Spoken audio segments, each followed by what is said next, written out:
கிறிஸ்துவுக்குள் மிகவும் பிரியமான சகோதர சகோதரிகள் அனைவருக்கும் அன்பின் ஆண்டவராம் இயேசு கிறிஸ்துவின் நல்ல நாமத்தினாலே உங்கள் அனைவரையும் அன்போடு வாழ்த்துகிறேன். எனக்கு அன்பான தேவ பிள்ளைகளே, இன்று ஒரு அற்புதமான காரியத்தை நாம் தியானித்துவிட்டு ஜெபிக்க போகிறோம். பாருங்கள், ஏசாயா தீர்க்கதரிசியின் புஸ்தகம் 62ஆம் அதிகாரம் 2ஆம் வசனத்திலே ஒரு அற்புதமான ரகசியம் சொல்லப்பட்டிருக்கிறது.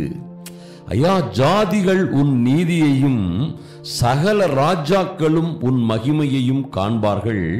கர்த்தருடைய வாய் சொல்லும் புது நாமத்தால் நீ அழைக்கப்படுவாய். என் அன்பான சகோதரிகளே சகோதரர்களே, பாருங்கள், இங்கே ஜாதிகள் உங்கள் நீதியையும் சகல ராஜாக்களும் உங்கள் மகிமையையும் காண்பார்கள்.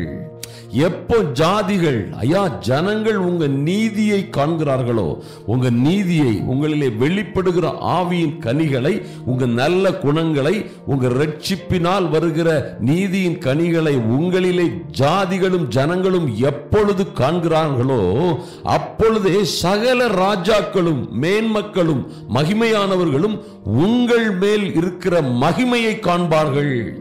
ஐயா, உங்க நீதி பாருங்க, அதனால தான் வேதத்திலே சொல்லப்பட்டிருக்கிற ஏசாயா 63 கர்த்தர் சொல்லுகிறார், உன் வெளிச்சத்தின் இடத்திற்கு ஜாதிகளும் உதிக்கிற உன் ஒளியின் இடத்திற்கு ராஜாக்களும் நடந்து வருவார்கள்.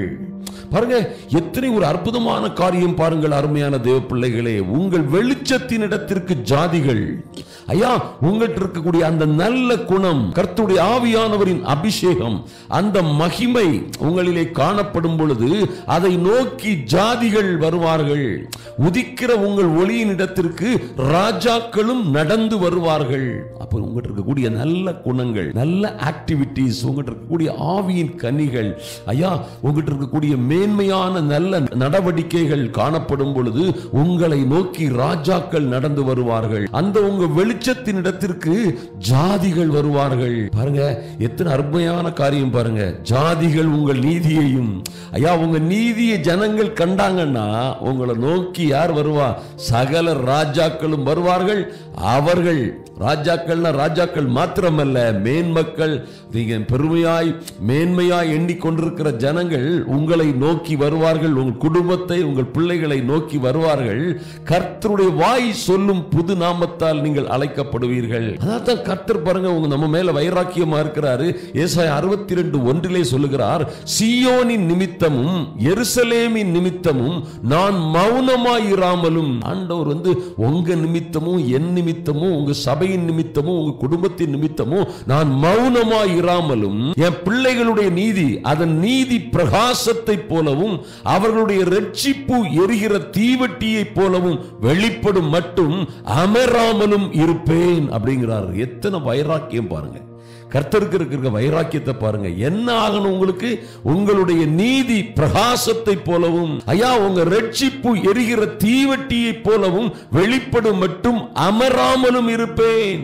நீங்க ஒருவேளை பல்வேறு பாடுகள், கஷ்டங்கள், துக்கங்களினோட நடந்து வந்து கொண்டிருக்கலாம். பல்வேறு இடைஞ்சல்கள் உங்களுக்கு இருக்கலாம். அருமையான தேவ பிள்ளைகளே, ஒருவேளை நீங்கள் யாரும் தேடாத ஒரு மனுஷியாய் இருக்கலாம். உங்கள் குடும்பம் யாருமே ரெஸ்பெக்ட் பண்ணாத, யாருமே கண்டுகொள்ளாத குடும்பமாய் இருக்கலாம். பாருங்கள், இங்கே என்ன நடக்கிறது? உங்க வெளிச்சம் உங்களிலே காணப்படும் பொழுது, உங்க நல்ல குணங்கள், கர்த்தருக்கு பிரியமான காரியங்கள், பரிசுத்த ஆவியானவரின் அபிஷேகம் உங்களிலே காணப்படும் பொழுது சகல ராஜாக்களும் உங்களை நோக்கி வருவார்கள். அவர்கள் உங்க மகிமையை காண்பார்கள். ஒரு ஊழியக்காரன் சாதாரண ஒரு மனுஷனா இருக்கிறான். ஐயா, ஒரு வழியே இல்லாத ஒரு ஊழியக்காரனா இருக்கிறான்னு வைங்க. அந்த மனுஷன் ஒரு விசேஷித்த அபிஷேகம் வரும் பொழுது பரிசுத்த ஆவியானவர் அந்த மனுஷனை, பரிசுத்த ஆவியின் அக்கினி, அந்த வெளிச்சம் அந்த மனிதனை நிரப்பும் பொழுது அவன் பேறு பெற்றவனாகிறான். ஈவன் சிலர் பாருங்க, ஆயிரக்கணக்கான பாட்டுகள் எழுதுறேன்னு சொல்லுவாங்க. சிலர் அபிஷேகத்தோட எழுதுற ஒரே பாட்டுல பல பல தேசங்களை சுற்றி வருவார்கள். எத்தனையோ பெரிய மகிமையை பெற்றுக் கொள்வார்கள். எனக்கு அன்பான தேவ பிள்ளைகளே, நமக்கு தேவை பரிசுத்த ஆவியானவரின் அபிஷேகம். ஐயா, அந்த அக்கினி அபிஷேகம் நம்முடைய நீதி பிரகாசத்தை போல் காணப்படுகிற ஒரு நல்ல நல்ல நீதியுள்ள வாழ்க்கை நம்மிலே காணப்படும் பொழுது, உங்களிலே காணப்படும் பொழுது பாருங்க, யாரும் தேடாது இருந்த நீங்கள், உங்களை எல்லோரும் தேடி வருவார்கள். ஐயா, யாருமே கண்டுகொள்ளாத ஒதுக்கப்பட்டவர்களாக இருந்த உங்களை அநேகர் வந்து கனப்படுத்துவார்கள். என்ன சொல்லுவாங்க? உங்களோடே மாத்திரம் தேவன் இருக்கிறார் என்று சொல்லி உங்களை பணிந்து கொள்ளுவார்கள் என்று வேதத்திலே எழுதப்பட்டிருக்கிறது.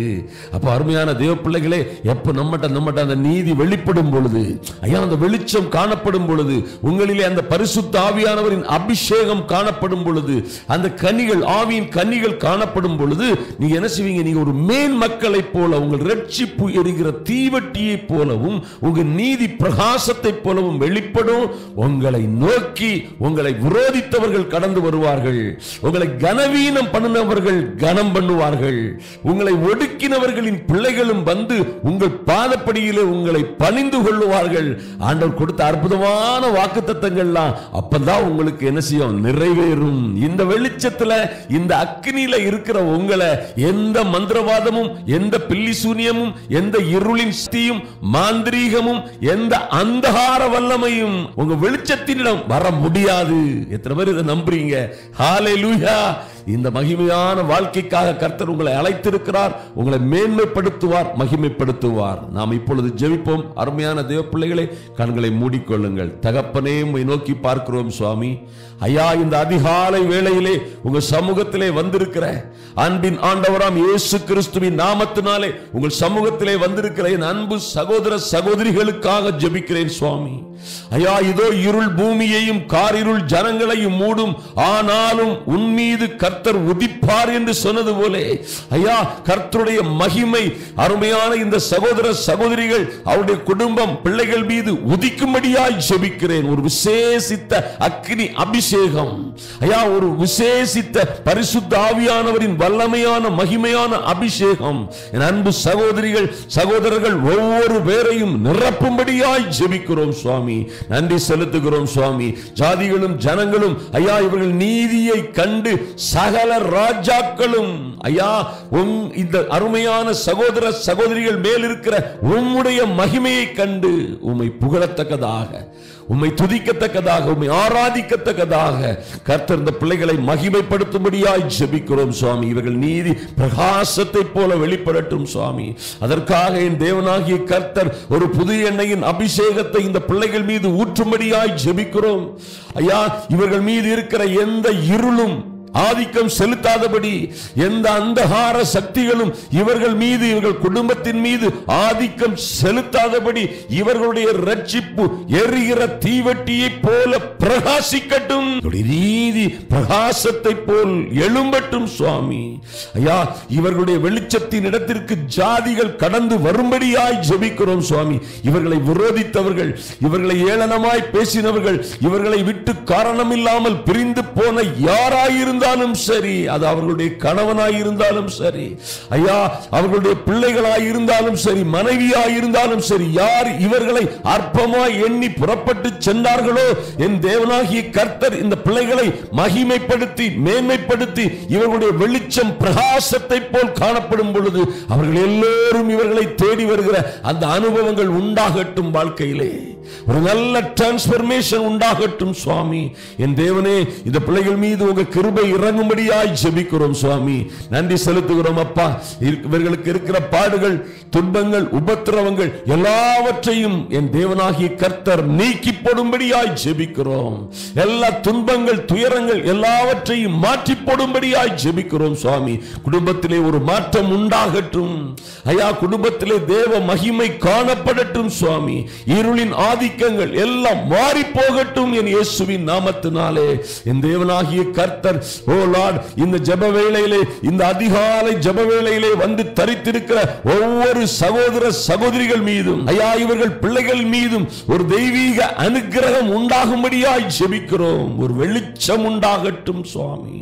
ஒரு மகிமை காணப்படட்டும். இவர்களை காண்பவர்கள் ஆச்சரியப்படும் வகையிலே ஐயா இவர்களுடைய மேன்மையை, இவருடைய வெளிச்சத்தை, இவருடைய அபிஷேகத்தை, இவர்களுக்கு கொடுத்த கிருபையை பார்க்கிறவர்கள் ஐயா தேவன் மெய்யாகவே இவர்களோடு இருக்கிறார் என்று உம்மை பணிந்து கொள்ளும்படியாய், உம்மை ஆராதித்து உம்மை புகழும்படியாய் இந்த பிள்ளைகளை ஆசீர்வதித்து மேன்மைப்படுத்துவீராக.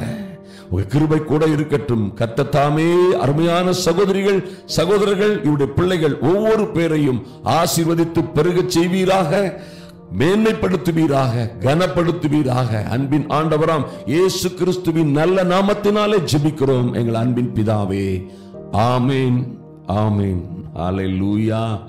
எனக்கு அன்பான தேவ பிள்ளைகளே, இந்த காரியங்கள் நிச்சயமாக நடக்கும். பாருங்க, நம்மகிட்ட வெளிச்சம் காணப்படும் பொழுது எந்த இருளும் நம்மை நோக்கி வர முடியாது. எந்த அந்தகார சக்திகளின் வேலையும் உங்கள்கிட்ட பலிக்காது. எந்த மந்திரம் பில்லிசூனியம் உங்களை நோக்கி அனுப்பினாலும் அந்த வெளிச்சம், அந்த அக்கினியின் இடத்திற்கு அவைகள் வரவும் முடியாது. அதற்கு மேலே, அதாவது வெளிச்சத்திற்கு மேலே, அக்கினிக்கு மேலே இருள் வேலை செய்ய முடியாது. அப்ப பாருங்க, உங்களை கனவீனம் பண்ணுகிறவர்கள் கனம் பண்ணுவார்கள். உங்களை விட்டு போனவர்கள் உங்களை நோக்கி கடந்து வருவார்கள். உங்களோடு மாத்திரம் தேவன் இருக்கிறார் என்று சொல்லி ஒரு நாளிலே உங்களை பணிந்து கொள்ளுவார்கள். இது சத்திய வேதம் சொல்லுகிற சத்தியமான வார்த்தை. இது அப்படியே நடக்கும். நீங்கள் வாழ்ந்து சிறந்திருப்பீர்கள். கர்த்தருக்குள் மனமகிழ்ச்சியாயிருங்கள்.